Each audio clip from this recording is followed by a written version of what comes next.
নতুন মোবাইল কেনার পর সেই মোবাইলে কিভাবে আপনি আপনার ফেসবুক অ্যাকাউন্টটি অন করবেন। অনেকেই হয়তো ভাবছেন যে নতুন মোবাইলে আমি আমার পুরনো আইডিটি কিভাবে ওপেন করব।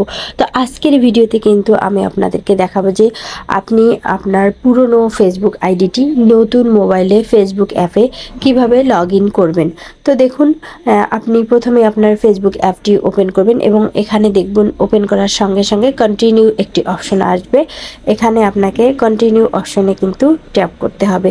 তো আমি এখানে কন্টিনিউয়ে ট্যাপ করলাম। এরপর দেখুন, যদি আপনার এই অ্যাপটি আপডেট নেয়, যেহেতু নতুন মোবাইল ওপেন করার সঙ্গে সঙ্গে কিন্তু অ্যাপগুলো আপডেট নেওয়া শুরু করে, তাই এই অ্যাপটিও কিন্তু আপডেট নিতে পারে। তো আপডেট নিতে চাইলে অবশ্যই আপনাকে সেক্ষেত্রে একটু ওয়েট করতে হবে যেন এই অ্যাপটি ফুলফিল আপডেট দিয়ে নেয়। তো আপডেট দেওয়া পর্যন্ত আমরা কিন্তু অপেক্ষা করব। অবশ্যই ভিডিওটি স্কিপ করে যাবেন না। তো ভিডিওর মাঝে আমি বলবো যে আপনি যদি আমার চ্যানেলে নতুন হয়ে থাকেন তাহলে অবশ্যই আমার এই চ্যানেলটি কিন্তু সাবস্ক্রাইব করে দিবেন, কেননা এখানে আমি ফেসবুক এবং ইউটিউব রিলেটেড বিভিন্ন ইম্পর্টেন্ট ভিডিওগুলো আপনাদের জন্য কিন্তু আপলোড করে থাকি প্রতিনিয়ত। তো দেখুন, অ্যাপটি আমার যখন আপডেট শেষ হয়েছে তখন কিন্তু একটু বন্ধ হয়ে চলে গেছিলো। তো আবারও আমি কিন্তু আমার অ্যাপে ট্যাপ করলাম। এখন দেখুন, মোবাইল নাম্বার অর ইমেল, মানে আপনার কিন্তু এখন ফেসবুক আইডির ইউজার নেম দিতে হবে, বা আপনি যে নামে ফেসবুক অ্যাপটি ব্যবহার করেন আপনার ইউজার নেম না থাকলে কিন্তু মোবাইল নাম্বার দিতে হবে। অনেকেই কিন্তু ইউজার নেম হিসেবে মোবাইল নাম্বার ইউজ করে, আবার অনেকে দেখবেন যে নাম ইউজ করে থাকে। তো দেখুন, আমি আমার ফেসবুক আইডির নাম এখানে লিখলাম।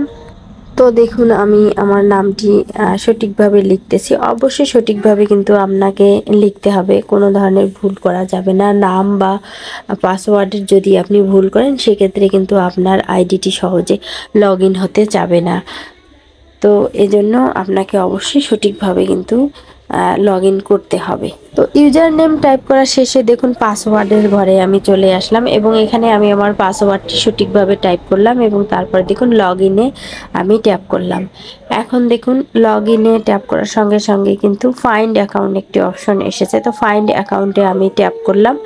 এরপর আবারও কিন্তু আমার ফেসবুকে কিন্তু আমার অ্যাক্সেস অ্যালাউ করে দিতে বলছে। তো আমি কিন্তু অ্যাক্সেস ডোন্ট অ্যালাউ করে দিলাম, কারণ আমি কোনো কন্ট্যাক্ট নাম্বার ফেসবুকের সঙ্গে অ্যাড করব না। তো এরপর দেখুন মোবাইল নাম্বার চেয়েছে। তো আমি মোবাইল নাম্বারটি আমার সঠিকভাবে টাইপ করেছি, যে মোবাইল নাম্বার দিয়ে আমার এই অ্যাকাউন্টটি খোলা রয়েছে। তারপর দেখুন আমি এখানে কন্টিনিউ অপশনে ট্যাপ করলাম। এখন দেখুন এখানে মোবাইল নাম্বারে কিন্তু আমার একটি কোড চলে এসেছে। তো সেই কোডটি কিন্তু আমাকে এখানে বসাতে হবে।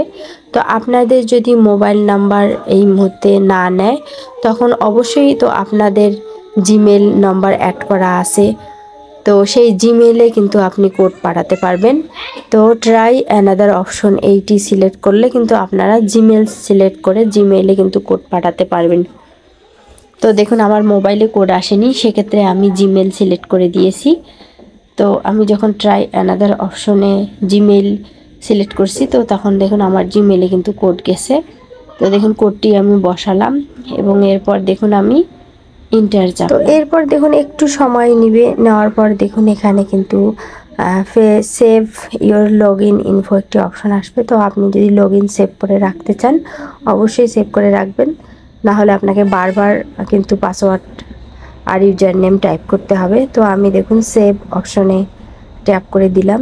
আর একবার যখন আপনি সেভ করে রাখবেন তখন কিন্তু আর বারবার আপনাকে ওটি ট্যাপ করতে হবে না। তো দেখুন এরপর আমি কিন্তু যে অপশনটি চলে এসেছে কন্টিনিউ, তো এই নিচে দেখুন কন্টিনিউয়ে আমি এখন ট্যাপ করলাম এবং দেখুন এখানে কিছু সেটিংয়ের কথা বলছে। তো নট অ্যালাউ আমি করে দিলাম। আবার দেখুন ফেসবুক কিন্তু আপনার সব কিছুরই অ্যাক্সেস যাবে। তো দেখুন এখানে ফটো ভিডিও অ্যালাউ করে দিলাম।